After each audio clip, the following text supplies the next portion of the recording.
It's the first week back at school for these young students at the Ibrahim Kelmendi Primary School in the town of Presevo. It's the largest one of its kind in Serbia. All the pupils are Albanian. As they settle in, the school itself prepares for what could be the last time it teaches the Serbian curriculum, and what they hope will be a fresh start for the school. There's hardly been an investment here since 1965. Everything's in poor condition, and we have no proper Albanian textbooks. The possibility of a land swap between Serbia and Kosovo has been uppermost in people's minds here.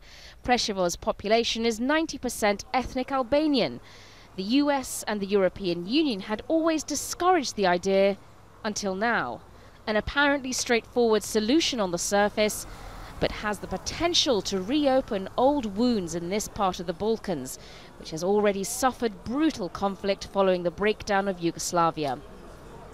One of the plans that people here fear is being discussed is moving the border to this railway track. Now, while that would put the town of Presevo firmly within the borders of Kosovo, it would mean that these outlying villages would still be in Serbia and leave thousands of other Albanians still stuck there.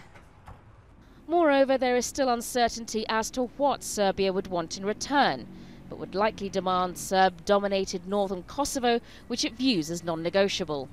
Yes, we would like to be part of Republic of Kosovo, but we have to be very careful in our declarations in terms of, you know, for Republic of Kosovo to be created, a lot of sacrifice has been done by all the Albanians, including the Albanians of Presevo Valley. So we do not want to interfere in this process.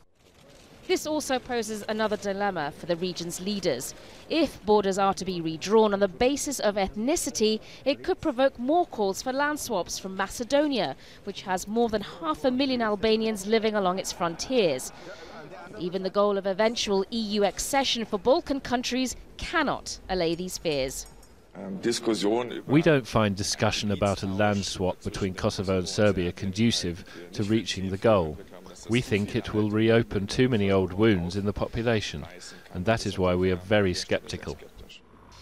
It is a huge gamble, with a risk of reigniting ethnic conflict here.